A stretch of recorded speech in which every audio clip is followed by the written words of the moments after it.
Welcome to Cindy's Bookshelf, where I choose special stories from my very own shelf to share with you and your families. The special story I chose to share is titled, I Think My Uncle Arthur is a Vampire. Written and illustrated by Michael Salmon. I think our postman Mr. Roberts is a Tyrannosaurus Rex. He stamps along the pavement each day in a bad mood, trying to get the letters out of the mailbag with his tiny claws. The letters usually have bite marks and the parcels are often ripped to shreds. Any letters for me today, Mr. Postman? Please? I think Mrs. Philpott, the chemist, is a witch. She wears a big black pointed hat and mixes foul-smelling potions in her pot behind the counter. She adds some very unusual ingredients into the bubbling brew, while stirring in bat's wings, eye of toad, liver of snail and cockroach legs. She mutters black magic spells under her breath. I wonder if she has anything to cure my headache. Perhaps not. I think my Uncle Arthur is a vampire. He lives in our attic. He sleeps all day, and when it's night time, he creeps downstairs wearing a long black cloak. He has sharp, pointed teeth. Mum asks him whether he'd like to join us for dinner, but he always says, "No thank you, I'll have a bite to eat later tonight." Uncle Arthur, you're creepy. I think my mother's hairdresser, Miss Lillian, is a gorgon. Miss Lillian has hair full of wriggling poisonous snakes, and her eyes can turn you into stone. She becomes very nasty if you don't like the hairstyle that she's created for you. Some of her former customers have been standing around like statues for years. I think Dr. Lucas, the dentist, is Frankenstein's monster. He doesn't fool me one bit with all that modern shiny equipment. It's the bolts in his neck that I'm worried about. And what about his nurse, Miss Fang, with those big teeth? His surgery looks like a dungeon in an old spooky castle.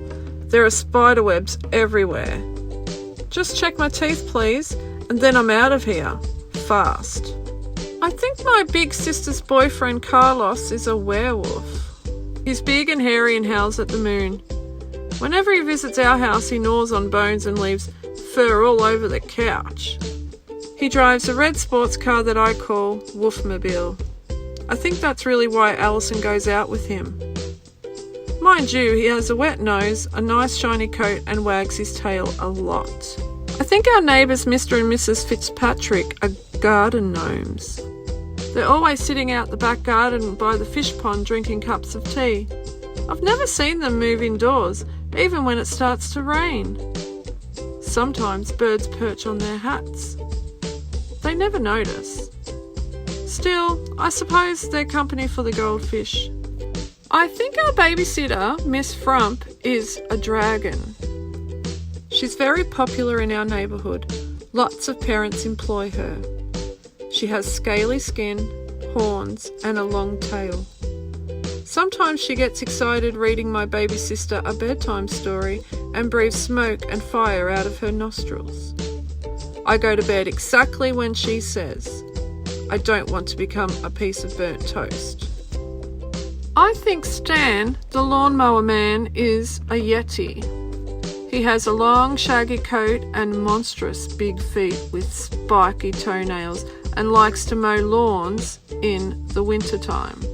He ploughs through the ice and snow whilst munching a handful of freshly mown frozen grass clippings. He doesn't feel the cold and stays outside for hours. Brrr. I think my younger brother William's friends are little monsters. Whenever he invites them over to play, there is always trouble. They pretend they're action movie heroes.